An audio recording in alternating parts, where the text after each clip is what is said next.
10 জন যারা জান্নাতের সার্টিফিকেট পেয়েছিলেন তার মধ্যে প্রথম সারি খলাফায়ে রাশিদিন, 4 খলিফা ছিলেন, খলাফায়ে রাশিদিন ছিলেন।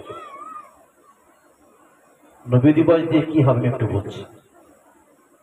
কিতাবের মধ্যে এসেছে আবু বকর সিদ্দিক বলছেন, মান আনফাকা দিরহামান আলা কিরাআতি মাউলুদুন নবী সাল্লাল্লাহু আলাইহি ওয়াসাল্লাম কানা রাফিকে ফিল জান্নাহ। আবু বকর সিদ্দিক বলছেন, তিনি ইসলাম জাহানের প্রথম খলিফা, জান্নাতের সার্টিফিকেট পেয়েছিলেন। এই জান্নাতের সার্টিফিকেট প্রাপ্ত মানুষ বলছেন, মান আনফাকা দিরহামান আলা কিরাআতি মাউলুদুন নবী সাল্লাল্লাহু আলাইহি ওয়াসাল্লাম কানা রাফিকে ফিল জান্নাহ। যে ব্যক্তি মিলাদুন নবীতে 1 দিরহাম 1 টাকা পরিমাণ টাকা দান করলো, খরচা করলো, কানা রাফিকে ফিল জান্নাহ, আমি আবু বকর সিদ্দিক আমার সঙ্গে জান্নাতের মধ্যে প্রবেশ করবে। জোরে বলুন না সুবহানাল্লাহ। দ্বিতীয় খলিফা হযরত ওমর ফারুক বলছেন, মান আযযামা মাউলুদুন নবী সাল্লাল্লাহু আলাইহি ওয়াসাল্লাম ফাকাদ আহিয়াল ইসলাম। হযরত ওমর ফারুক বলছেন, যে ব্যক্তি মিলাদুন নবীর মাহফিল, বিশ্ব নবী দিবসের মাহফিলকে সম্মান করলো, ইজ্জত দিল, সম্মান প্রদর্শন করলো, ফাকাদ আহিয়াল ইসলাম, সে যেন ইসলামকে পুনরায় জিন্দা করলো। জেনে বলুন না সুবহানাল্লাহ। উসমান গনি বলছেন, মান আনফাকা দিরহামান আলা কিরাআতি মাউলুদুন নবী সাল্লাল্লাহু আলাইহি ওয়াসাল্লাম গাজরাতিল বদরুল হুনাইন। যে ব্যক্তি মিলাদুন নবীর মাহফিলে 1 টাকা 1 দিরহাম টাকা পরিমাণ খরচা করলো, সে যেন বিশ্ব নবী রাসূলুল্লাহর সঙ্গে বদর এবং হুনাইন যুদ্ধে অংশগ্রহণ করলো। জোরে বলুন না সুবহানাল্লাহ। হযরত জামাতা আলী কাররামাল্লাহু ওয়াজহু বলছেন, যে ব্যক্তি মিলাদুন নবীর মাহফিলকে সম্মান প্রদর্শন করলো, ইজ্জত করলো, সে ঈমানি হালাতে তার মৃত্যু হবে, বিনা হিসাবে জান্নাতে যাবে। জোরে বলুন না সুবহানাল্লাহ। মানুষ অনেক কথা অনেক রকম বলবে, সেদিকে কান দিলে হবে। বিশ্ব নবী দিবসের মাহফিল, এই যে জন যুবক কমিটির উদ্যোগে বিশ্ব নবী দিবসের মাহফিল কায়েম হয়েছে, কত সুন্দর মাহফিল সাজিয়েছেন। বিশ্ব নবী দিবসের সারে যে কথা বলছিলাম, বিশ্ব নবী রাসূলুল্লাহর পিছনে মক্কার কুফারে কুরাইশ, আবু জেহেলের লোকজনেরা সমস্ত দিক থেকে শত্রুতা করেই এসেছিল, কিন্তু সমস্ত দিক থেকে শত্রুতা করে কোনো জয়ী হয়নি, পরাজিত হয়েছে। তামাম মক্কার অলিতে গলিতে মক্কার কুফারে কুরাইশরা আল্লাহ নবীর পিছনে সারা জীবন শত্রুতা করেছিল। কিতাবের মধ্যে লেখা আছে, একদিন আল্লাহ নবী বাড়িতে রয়েছেন, মক্কার কুফারে কুরাইশ লিডাররা, বড় বড় নেতারা একদিন পরিকল্পনা করলো, মুহাম্মদ যে বাড়িতে আছেন সেই বাড়ি চতুর্দিকে ঘেরাও করে রাখা হবে। আগামীকাল সকাল যখন উদয় হবে, মুহাম্মদ যখন বাড়ির বাইরে হবে, মুহাম্মাদের আগামীকাল সকালটা মুহাম্মাদের শেষ সকাল, জীবনের মতো বিদায় করে দেওয়া হবে। এমনই প্ল্যান পরিকল্পনা করে বিশ্বনবী রাসূলুল্লাহ যে বাড়ির মধ্যে আছেন সেই বাড়ি চতুর্দিকে ঘেরাও করে রেখেছে। কিতাবের মধ্যে পাওয়া যায়, আমার আপনার নবী দুনিয়ার বাদশাহ হাবিবুল্লাহ নবী জনাবে মুহাম্মদ রাসূলুল্লাহ সাল্লাল্লাহু আলাইহি ওয়াসাল্লাম বাড়ির মধ্যে রয়েছে।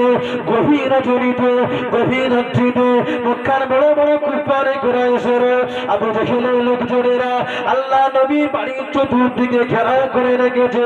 আগামীকাল যখন সকাল হয়ে যাবে, আগামীকাল সকালটা মুহাম্মদ জীবনের মতো শেষ সকাল, মুহাম্মদকে আগামীকাল সকালে জীবনের মতো বিদায় করে দেব, এমনই প্ল্যান পরিকল্পনা করো মক্কার কুফারে কুরাইশেরা, আবু জেহেলের লোকজনেরা আমার আপনার নবীর বাড়ির চতুর্দিকে ঘেরা করে রেখেছে। এদিকে এমন আপনি করে এমনই করে আল্লাহ পাক রব্বুল আলামিন জিবরাইল সাল্লামকে পাঠিয়ে দিলেন। তাও জিবরাইল চলে দাও, চলে দাও, চলে দাও, আমার হাবিবকে জানিয়ে দাও আর মক্কা শহরেতে থাকা যাবে না, মক্কা থেকে মদিনায় যেতে হবে, মক্কা থেকে মদিনা থেকে হিজরত করতে হবে, মক্কা শহরেতে আর থাকা যাবে না। ওই সময়তে জিবরাইল সাল্লাম আল্লাহ নবী সম্মুখে হাজির হয়ে গেল। আসসালামু আলাইকা ইয়া রাসূলুল্লাহ, আসসালামু আলাইকা হাবিবাল্লাহ। হুজুর মক্কা শহরেতে আর থাকা যাবে না, আল্লাহ পাক আদেশ দিয়েছেন মক্কা থেকে মদিনা থেকে রওনা দিতে হবে। গভীর রজনীতে এদিকে মক্কার কুফারে কুরাইশদের ভয়, অপর দিকে এমনই করে গভীর রাত্রিতে আমার আপনার নবী দুনিয়ার বাদশাহ বিশ্ব নবী হাবিবুল্লাহ নবী জনাবি মুহাম্মদ রাসূলুল্লাহ সাল্লাল্লাহু আলাইহি ওয়াসাল্লাম আস্তে আস্তে করে উঠে বললেন বিছানা থেকে উঠে গিয়ে এমনই করে আল্লাহ নবীর পাশে বিছানায় শুয়েছিল জামাতা আলী কাররামুল্লাহ ওয়াজহুকে বিছানায় শুয়ে রেখে নিজের চাদর মোবারক খানা দিয়ে জামাতা আলীকে গায়ে ঢেকে দিয়ে জামাতা আলীকে বলতে লাগলো বা জামাতা আলী কাররামুল্লাহ ওয়াজহু আমি এমনই করে মক্কা থেকে মদিনা থেকে রওনা দিলাম আগামীকাল যখন সকাল হয়ে যাবে তুমিও এমনই করে মক্কা জমিনেতে আমানতের মালকে ফেরত দিয়ে দিও আগামীকাল সকালে মক্কা থেকে মদিনা থেকে রওনা দেবে এমনই করে আমার আপনার নবী জামাতা আলী কাররামুল্লাহ ওয়াজহুকে বলে দিয়ে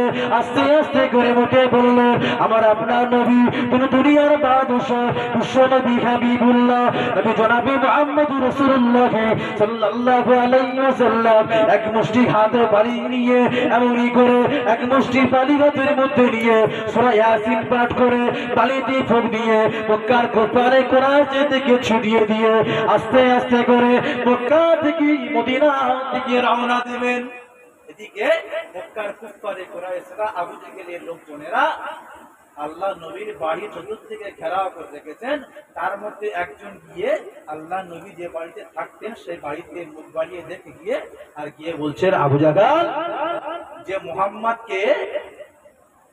মুহাম্মদকে মারার পরিকল্পনা করে তোমরা যে বাড়ি ঘেরাও করে রেখেছো সে মুহাম্মদ তো এখান থেকে তোমাদের চোখে ফাঁকি দিয়ে পালিয়ে গেছে সঙ্গে সঙ্গে মক্কার কুফারে কুরাইশদের সর্দার গিয়ে আল্লাহ নবী যে বাড়িতে থাকতেন সে বাড়িতে মুখ বাড়িয়ে দেখছেন না মুহাম্মদ তো যেতে পারে না যেমনই শুয়ে আছে তেমনই শুয়ে আছে কিন্তু শুয়ে আছেন কে জামাতা আলী কাররামুল্লাহ ওয়াজহু দেখে আসার পরে এমনই প্রাণ নিয়ে সারা রাত অতিবাহিত দাঁড়িয়ে রয়েছেন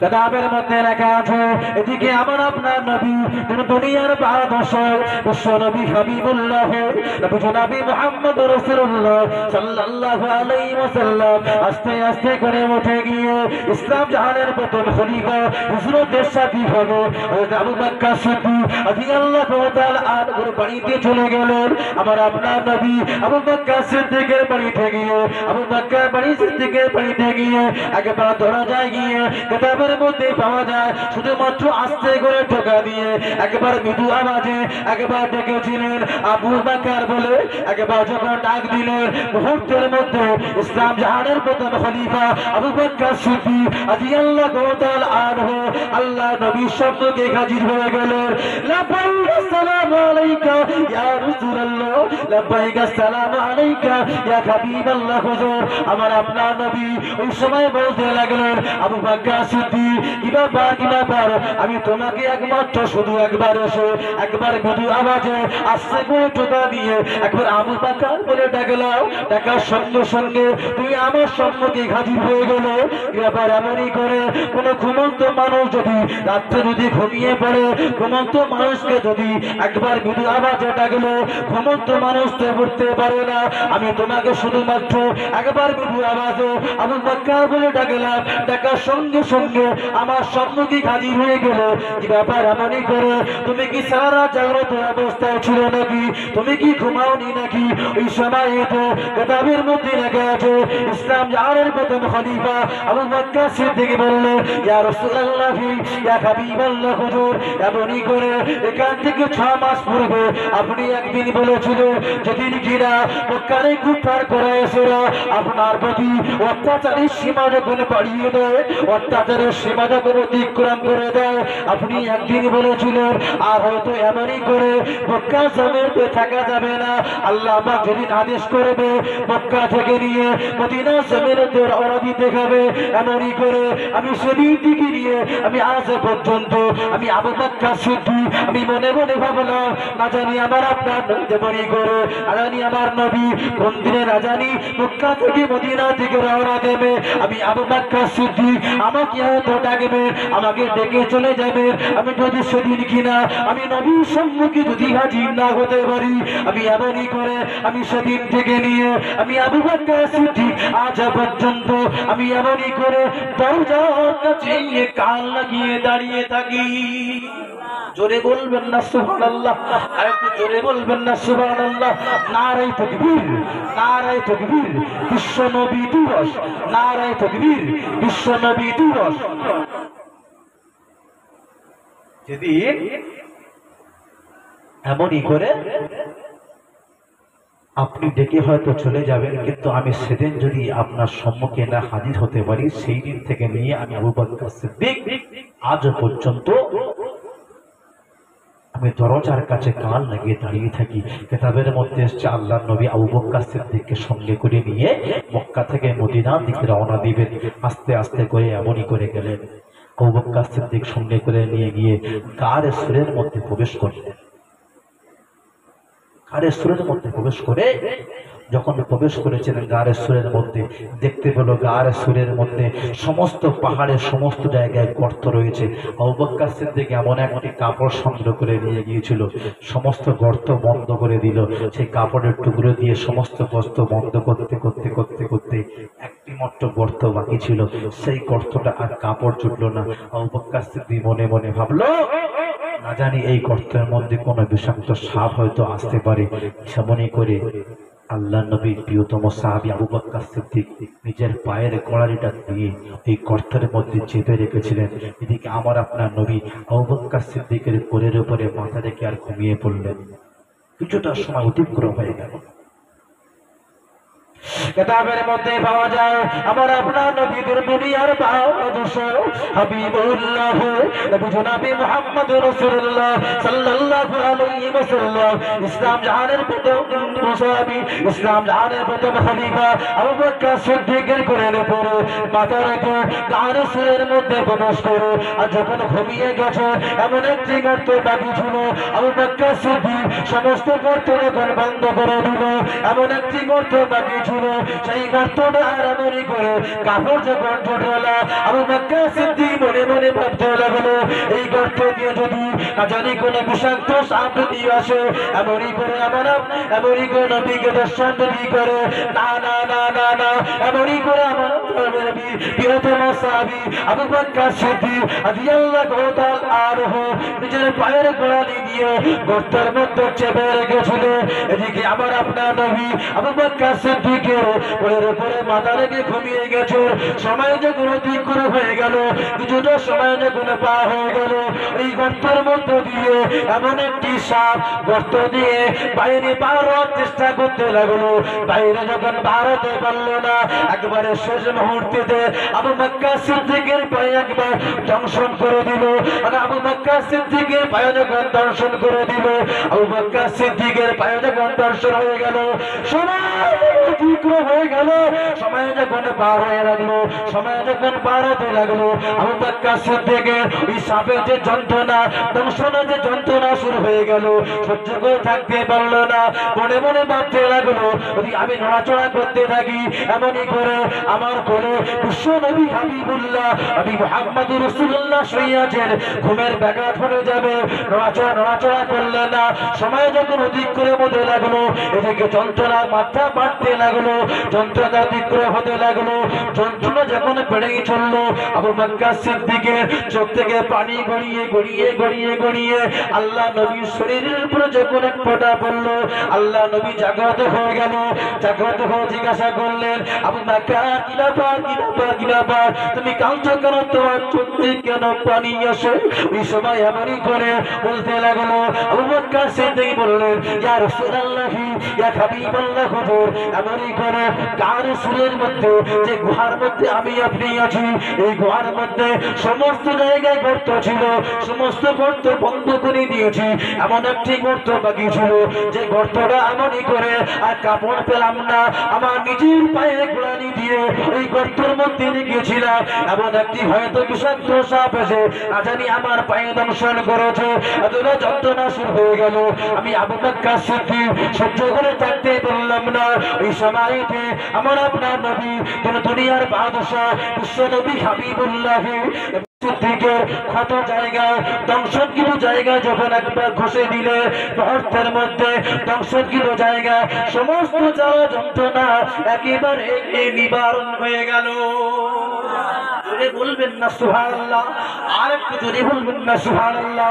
একটু দুরূদ শরীফ আল্লাহুম্মা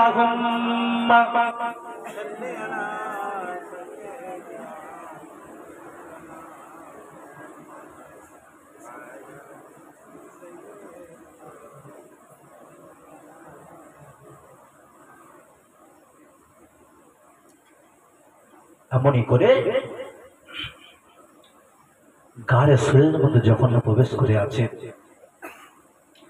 আবু বকর সিদ্দিক বলছেন আল্লাহ রাসূলকে, ইয়া রাসূলুল্লাহ হাবিবাল্লাহ হুজুর, আমরা তো এই ঘরের মধ্যে আছি, আমরা দুজনে আছি, কিন্তু মক্কার কুফফারে কোলায়েসে ওদিকে যারা ঘেরাও করে রেখেছিল, সকাল যখন হয়ে গেল আল্লাহ নবীকে না দেখতে পেয়ে আমার মক্কার অলিতে গলিতে খোঁজাখুঁজি শুরু করে দিল। খুঁজতে খুঁজতে যে গুহার মধ্যে আমার আপনার নবী বিশ্ব নবী হাবিবুল্লাহ আছেন, একবার উপরেই ভাগে চলে এলেন।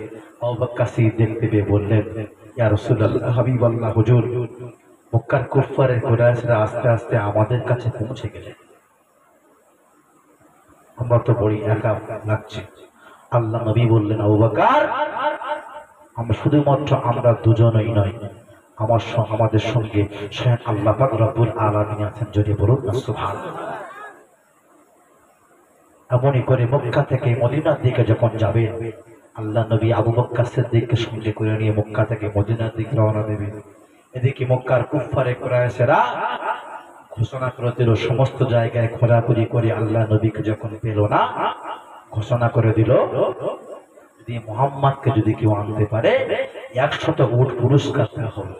সেই 100 উট পুরস্কার পাওয়ার লোভে কিতাবের মধ্যে এসছে, মুজরাজ গোত্রের নেতা সুরাকা নামের এক ব্যক্তি আল্লাহ নবীর সন্ধানে পাড়ি দিলেন। উটকে নিয়ে সংগ্রহ করে নিয়ে উটের উপরে সাওয়ারি দিয়ে আল্লাহ নবীর পিছুতে লাগলেন। আল্লাহ নবী পিছু নিতে লাগলেন। এমনই করে একেবারে আল্লাহ নবীর সম্মুখে হয়ে যাবেন। মুহূর্তের মধ্যে কেতাবে এসছে একেবারে আল্লাহ নবীর কাছাকাছি হয়ে যাবেন। সেই অবস্থাতে সুরাকা মুজরাজ গোত্রের নেতা সুরাকা নামক ব্যক্তি সেই উটের উপরে সওয়ারি অবস্থায় কোমর পর্যন্ত জমিনের মধ্যে পড়ে গেল। আবার উটকে আবার তুলে নিয়ে গিয়ে আবার আল্লাহ নবীর পিছনে যেতে লাগলো। যেতে একেবারে আল্লাহ নবীর সম্মুখে হবে। যেমনই পূর্বের নাই ঘটতে লাগলো, তেমনই ঘটনা ঘটতে লাগলো। আবার কোমর পর্যন্ত জমিনের মধ্যে প্রবেশ করে গেল। যখন বারবার এমনই ঘটতে লাগলো, একেবারে উঠে গিয়ে শেষবারের মতো আল্লাহ নবীর হাতে হাতে ঈমানি কলেমা পড়ে নিয়েছেন। যদি বলুন না সুবহানাল্লাহ। যে ব্যক্তি 100 উট পুরস্কার পাওয়ার লোভে আল্লাহ নবীর পিছু নিয়েছিলেন, সে শেষবারের মতো আল্লাহ নবীর কাছে ঈমানি কলেমা পড়ে নিয়েছিলেন। আমি আপনি প্রকৃত অর্থে বিশ্ব নবী